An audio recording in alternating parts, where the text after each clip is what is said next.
प्रायोजक हैं mothers kids, Madhusthali institute of paramedical sciences. Madhusthali institute of paramedical sciences से x ray course द्वारा रोजगार पाकर अपने स्वर्णिम भविष्य का निर्माण करें।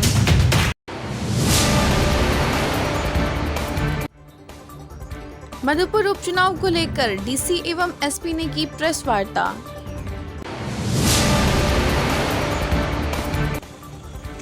मधुपुर उपचुनाव को लेकर पुलिस प्रशासन है मुस्तैद।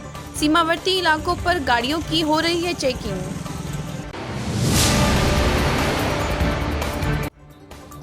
कुमेठा स्टेडियम से ईवीएम, वीवीपैट समेत अन्य सामानों को किया गया डिस्पैच।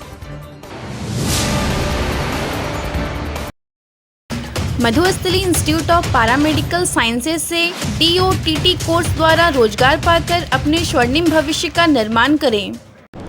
नमस्कार, न्यूज़ लाइन में आप सबों का स्वागत है। इस वक्त की बड़ी खबरों के साथ मैं हो राम। खबरों की शुरुआत करेंगे। सबसे पहले मधुपुर उपचुनाव को लेकर देवघर डीसी और एसपी ने संयुक्त रूप से की प्रेस वार्ता।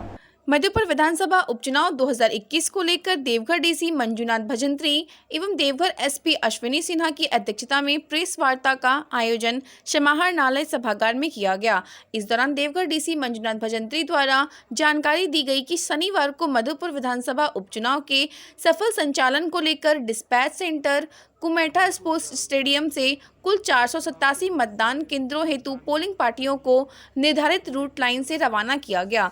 मधुपुर विधानसभा उपचुनाव के लिए सारे मतदान कर्मियां 487 जो पोलिंग पार्टीज है वो प्रस्थान कर चुके हैं। 84 सेक्टर ऑफिसर्स और पुलिस ऑफिसर्स भी यहाँ से प्रस्थान कर चुके हैं और कोविड को देखते हुए उसके लिए स्पेशल हम लोग सुरक्षा किट दिए हैं हमारे मतदान कर्मियों को। और सभी मतदाताओं से भी अनुरोध है कि वो लोग आते हैं तो कतारबद्ध तरीके से आए और दूरी बना के रहे, एक जगह भीड़ न बना के रहे और मास्क पहनते हुए आए। और अब किसी तरह का भी कोई अफवाहों पर ध्यान नहीं देना और सभी तरह का सुरक्षा का इंतज़ाम किया गया। एक स्वच्छ, निष्पक्ष और शांतिपूर्ण निर्वाचन के लिए जो इलेक्शन कमीशन ऑफ इंडिया का गाइडलाइंस है उसको हम लोगों ने 100% अनुपालन करते हुए सारा इंतज़ाम किए हुए हैं। तो किसी को कोई अफवाहों पर ध्यान नहीं देना है और निर्भीक होकर आके अपना मत प्रयोग कर सकते हैं। का कल मतदान होना है। 487 बूथ्स पे पोलिंग की जानी है। सुरक्षा के सारे इंतज़ाम किए गए हैं। सेंसिटिविटी मैपिंग की गई है। उसके आधार पर CAPF, इको और जिला बल के जवान और पदाधिकारियों की प्रतिनियुक्ति की गई है।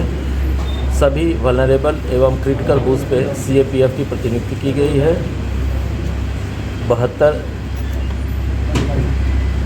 हमारे पास 9 जोन और 3 सुपर जोन में बांटा गया है, जिसमें सुरक्षा के लिए पूरे इंतज़ाम किए गए हैं। इसके अतिरिक्त मोटरसाइकिल की स्टैकिंग पार्टी बनाई गई है और 3 जगहों पे मधुपुर, मार्गोमुंडा और देवघर पुलिस लाइन में एक रिज़र्व कम रशिंग पार्टी बनाई गई है, जो किसी भी अनटूवर्ड इंसिडेंट होने की सूचना मिलने पर वो रश करेगी और उसका समाधान करेगी। कई सारे सेंसिटिविटी मैपिंग की गई है और कई बार मैपिंग की गई है।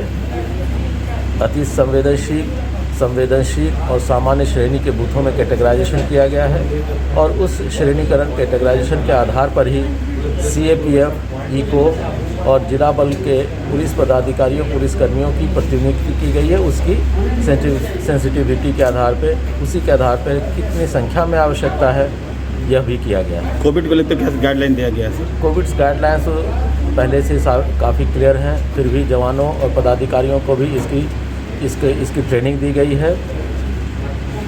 पदाधिकारी और पुलिसकर्मी जो कि इलेक्शंस में प्रतिनियुक्त हुए हैं उनको sufficient mask, hand gloves, face shield और हैंड सैनिटाइज़र दिया गया है ताकि वे इसका उपयोग करें और इस कोविड की महामारी में अपने आप को सुरक्षित रख सकें। 17 तारीख को होने वाले उपचुनाव के मतदान को लेकर मतदान कर्मियों को अधिकारियों ने किया रवाना। वहीं मतदान कर्मियों को रवाना करने के साथ जो भी ईवीएम मशीन व आवश्यक सामग्रियां हैं वो दी गई। साथ ही कोविड से सुरक्षा को लेकर जो आवश्यक सामग्री है वो भी उन्हें सौंपी गई।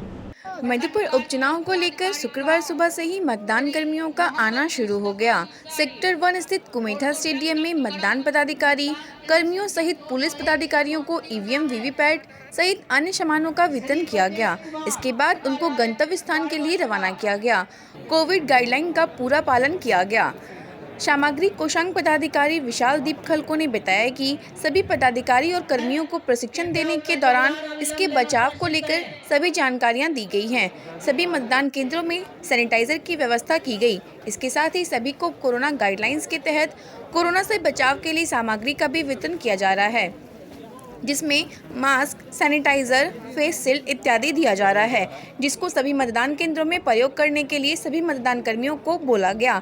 वहीं मतदान कराने जा रहे मतदान कर्मियों ने कहा कि मतदान कराने का अनुभव उन्हें पूर्व से है, लेकिन जिस प्रकार से कोविड-19 का संक्रमण है उसको देखते हुए मन में थोड़ा सा डर जरूर है।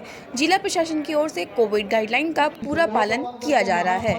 मधुपुर उपचुनाव को लेकर पुलिस प्रशासन काफ़ी मुस्तैद दिख रही है। इसी को लेकर सीमावर्ती इलाकों में जो भी आवागमन जो गाड़ियां कर रही हैं उनकी पूरी तरह से चेकिंग की जा रही है। मधुपुर विधानसभा उपचुनाव को लेकर पुलिस प्रशासन मुस्तैद दिख रही है। वहीं सभी सीमावर्ती इलाकों पर आने जाने वाली सभी गाड़ियों की चेकिंग की जा रही है। अंतर्गत चेकिंग पोस्ट पर प्रतिनियुक्त दंडाधिकारी राधेश्याम झा ने बताया कि मधुपुर विधानसभा उपचुनाव को लेकर यह चेकिंग की जा रही है, जिसमें सभी आने जाने वाली गाड़ियों की डिक्की, गाड़ी के कागज सहित अन्य जरूरी कागजात की चेकिंग की जा रही है। सभी कागजात सही पाए जाने पर गाड़ी को छोड़ दिया जा रहा है और साथ ही कोई आर्म्स नहीं लेकर जाए यह भी चेक किया जा रहा है। गोड्डा सांसद डॉक्टर निशिकांत दुबे को है सीएम बनने की चाह। जी हाँ, ऐसा उन्होंने तब कहा जब पत्रकारों ने उनसे सवाल किया कि क्या आप कभी सीएम बनना चाहते हैं, तो पहले तो उन्होंने नकारा कि सीएम वे बाबूलाल मरांडी को बनाएंगे, लेकिन फिर उन्होंने इच्छा जाहिर की कि अपने क्षेत्र के कार्य करते हुए अगर उन्हें मौका मिलता है तो वो सीएम बन सकते हैं। इसके लिए उन्होंने उदाहरण सरदार पटेल साहब का दिया कि वे अपने गुजरात के एक क्षेत्र में काम करते हुए भारत के उप प्रधानमंत्री बने थे। मुख्यमंत्री तो बाबूलाल मरांडी जी बनेंगे और बनेंगे तो उनके पास काफ़ी कार्य योजना है और बाबूलाल मरांडी जी के ऊपर आदिवासियों को बहुत विश्वास है, इसलिए इंतजार करिए बाबूलाल मरांडी जी के मुख्यमंत्री बनने का। गोड्डा के प्रति जो आपका विजन है वो अगर झारखंड के प्रति आप अपनी दृष्टि से आप देखेंगे तो जरूर कहीं ना कहीं चौमुखी विकास होगा झारखंड में। मैं गोड्डा से बाहर क्यों निकलूँगा? क्या कभी आप मैं सरदार पटेल को मानता हूँ। सरदार पटेल एक गांव था बारदोली से बाहर निकल कर उन्होंने कभी कोई सत्याग्रह नहीं किया और उनके भाग्य में था कि प्रधानमंत्री बनना, तो प्रधानमंत्री बन गए। तो मेरे भी भाग्य में यदि कुछ होगा तो वो गोड्डा के रास्ते ही जाता है। मुझे गोड्डा के विकास के अलावा कुछ नहीं दिखाई देता है, गोड्डा की जनता के अलावा कुछ नहीं दिखाई देता है और गोड्डा ही मेरी ताकत है और गोड्डा ही मेरी ताकत रहे, यही भगवान बाबा बैद्यनाथ से हमारी मेरी प्रार्थना है। सर, खबरों का सिलसिला यहीं पर समाप्त होता है। दीजिए इजाज़त, मिलेंगे अगले बुलेटिन में। नमस्कार।